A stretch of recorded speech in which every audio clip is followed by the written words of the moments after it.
everybody, welcome back to another episode of 1 Monkey Garage. We're finally starting on the motor work.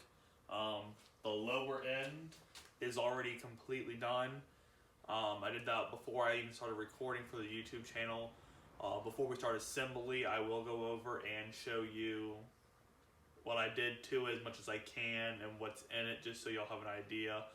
It's pretty much bone stock besides the cam and the pistons themselves, but I'll go into more detail when we get there. Right now what I'm going to be doing, and I may or may not show you, is I got to get everything clean. So all the hardware needs to get clean. I need to paint the exhaust manifolds and just get everything cleaned and ready. Alright, so here's the short block. Like I said earlier in the video, before I even started to record the Corvette restoration process, we had already done the short block. It's the stock numbers matching block out of the Corvette. All we've done to it is that we cleaned it, prepped all the surfaces, we took out the 8.5 compression pistons, and we put some flat top pistons from Sealed Power, still standard. As far as honing and all of that, got a dingleberry hone, as there was no groove or anything on that, and there was no need to oversize it or anything. As far as the camshaft goes, it's got a Summit Racing cam in it. It's nothing extreme or anything. It's just a little bit over a stock cam would be in here. We're not building this to race it. We're not building it to autocross it or anything like that. We're building it to drive it. That's kind of a theme of all of our vehicles is we build the motor so that it will be a good driver. We're not worried about high performance or anything like that. We're more focused on, is it always going to start? Is it going to be an enjoyable experience to drive the vehicle? But that's where we're at right now. As you can see, it's currently on our test stand. So this stand, right now it's not assembled, it's just the stand itself, but it'll have a radiator. It's got a little fuel cell on it. All of our gauges are on this panel right here. You'll see more about this as I finish, but this stand is going to allow me to assemble the motor completely here. But then I'll be able to actually run the motor, do the break-in time for the cam, and just confirm that good running motor, no noises, no nothing. That way, when we go to put this into the Corvette, we already know that there's no question on the motor. We know the motor is good to go. There's no issues with that. But I'm going to start assembling this, and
Alright, so as you just saw, we just tore the top half of the carburetor off from getting ready for a rebuild. You can see and hear in the video probably pretty easily there's a lot of dirt and debris in here.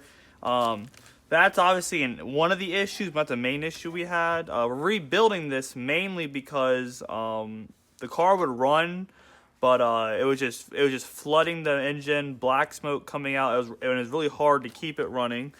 So we assumed that the float level was messed up. This is the float. It's a plastic float, and there seems to be no issues with that. The next thing we looked at is the needle. As you can see right here, the needle itself is fine, looks to have no issues.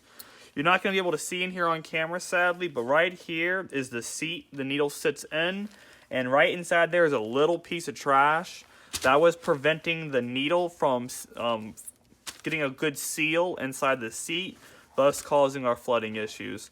So now that we know it's nothing but a little piece of trash, we're going to go ahead and get this cleaned up and start and finish up the rebuild on it. That way we can get it on the motor, and all the parts come in tomorrow.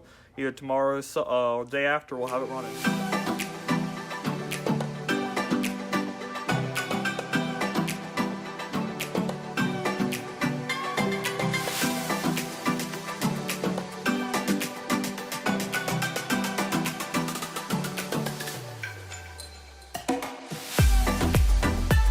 Alright, so I didn't show you all what we just did, but as you can tell, it doesn't look as nasty and grimy anymore.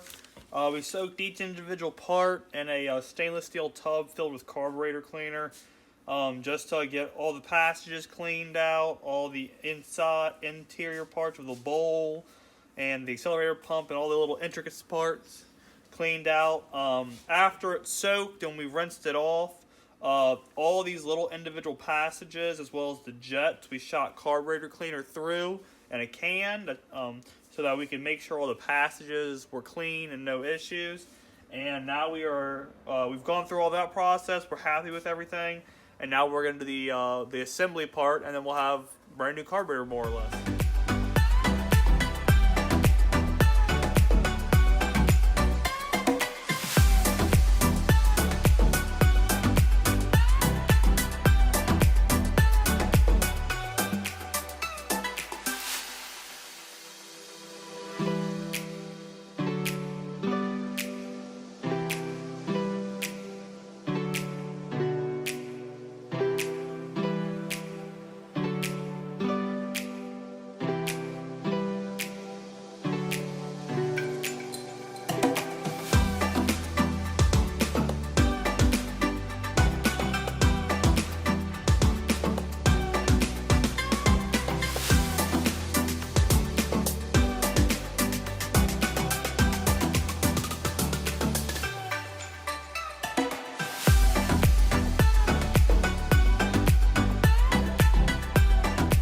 So right here we have the choke pull off, and it's a little diaphragm in here that works off of vacuum. So right here we've got a hand pump vacuum gauge, and right now we're just testing to make sure it functions, because if it doesn't, we do have a known good one that we can replace it with.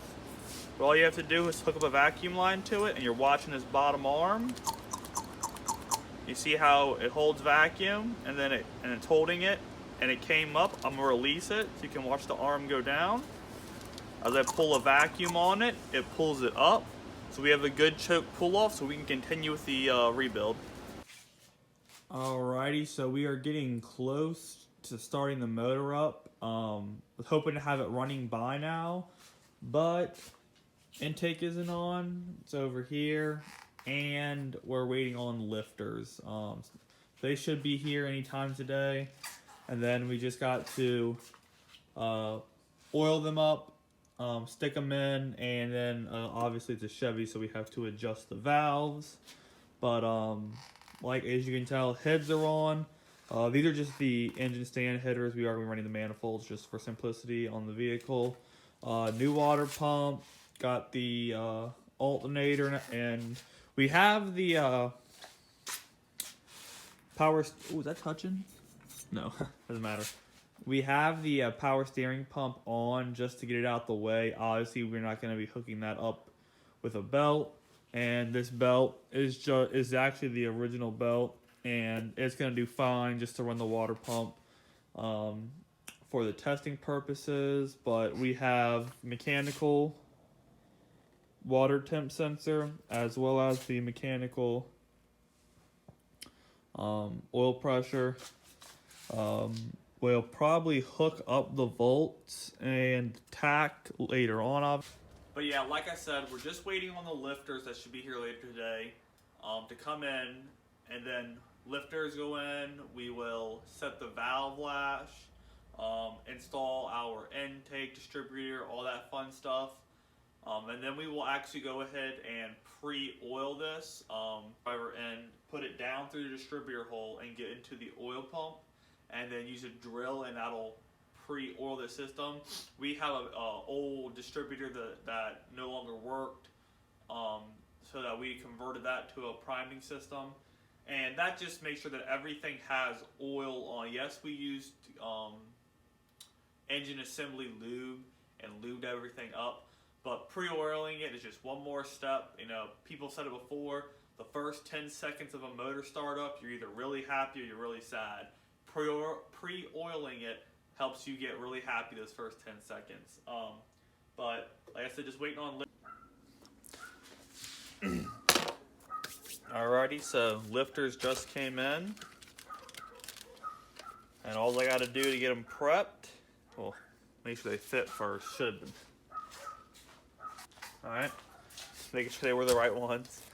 Little hole right here, you get something to catch the excess oil. Little oiler, just shooting regular engine oil, and I'm just gonna fill them up. I'm gonna do that to all 16 of these.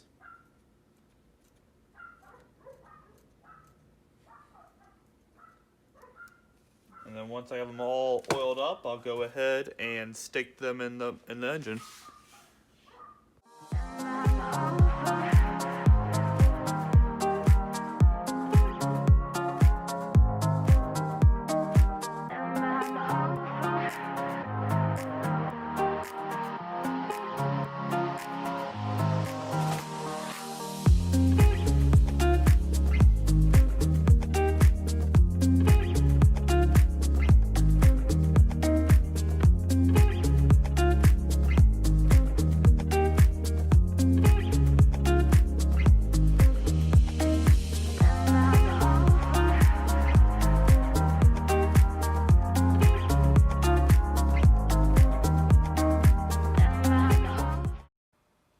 Alright, so we're now at the point where we need to adjust the valves. I have this one tightened down a little bit, but I can spin that freely with my hand. The push rod. The motor is at top dead center, and that allows you to do cylinder 1, and then a few other of the exhaust and the intakes throughout the motor. I'm not going to go into too much detail into this right now, just because I'm still learning how to do it. I don't want to give you all wrong information. However, there's plenty of information on how to do the valves.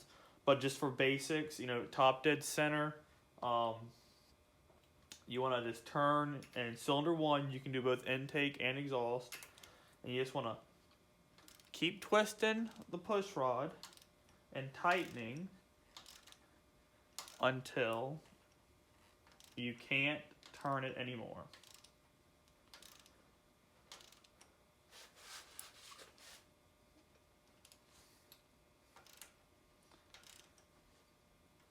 Okay, right there, I can't turn. I'm gonna back up, double check.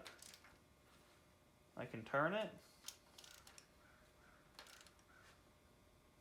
I can't turn that. Okay, now go to your next one. Same thing, you can't turn it. Can't turn that either. You back up, double check it.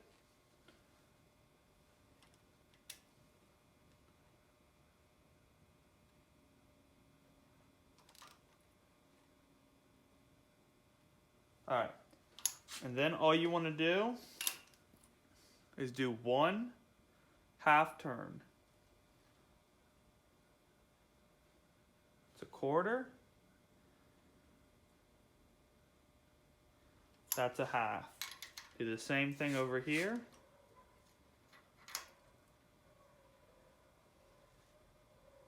That's a quarter. And that's a half. Alright, so I know that motor might look a little funny right now, using these old beer boxes and everything. So what I have is right here inside the distributor housing. I have a old points distributor that we have ground off the gears that go onto the cam, and all it is just the flat bar with the circle that goes into the oil pump, and we've welded on a stud to the top to put into a drill. We did it this way because small block Chevys is what we work on the most, and we just happen to have an old one. If you have an old screwdriver, bust the end of it off, put it into a drill, the exact same thing. That's actually how I do 4.0 Jeep motors.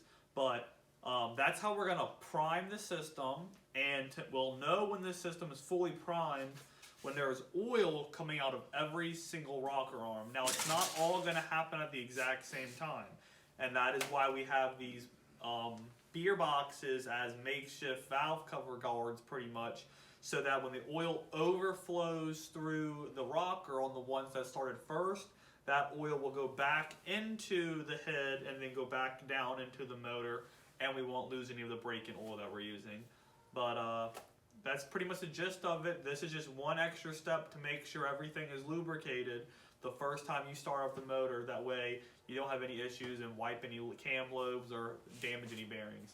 So, about to prime it right now. All right. Okay, so as you can see, we have oil in a few rockers. As the drill is spinning, you just saw 1, 2, 3. We're waiting on that last one to get oil. Glad just got oil. Double check the other cylinder. We're making on 2, 3. Oh, waiting on 2 here. One more over here.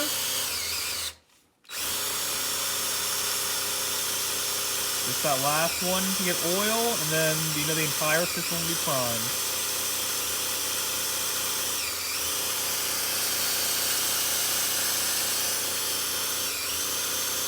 And it can take a while for that last one to get there, so don't be discouraged if you're still going.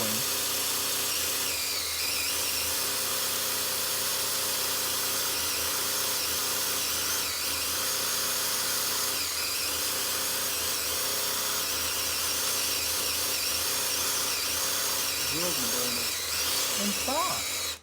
Give it a dang second. Letting the drill cool down so we don't burn up our drill. Alright, so as you can see, we finally, I'll pull the trigger and show y'all. We finally got oil to come through it, and that's why I was saying all the other ones, that's too much light. All the other rockers got oil really quickly. And if this is your first time doing it and that one rocker doesn't have oil, you might be getting a little nervous. If you're going to make a mess, as you can see, we didn't want to make a mess, but we did. Sometimes, for some reason, I don't know if it's air's trapped, I don't know what it is, but some rockers take a lot longer than others. Just take your time, keep going, eventually oil will come out. Now, if you've been doing it for 30 minutes and you have no oil, well, then you might have an issue there. But I mean, I would say we probably had to go an extra 2 minutes for that one, and we finally got oil to come through with it. Now that we have oil on all of our rockers, we are confident to go ahead and button her up, get the timing and the spark plug set, and then hopefully tomorrow night y'all will be hearing this thing run. Alright, I'll see y'all tomorrow.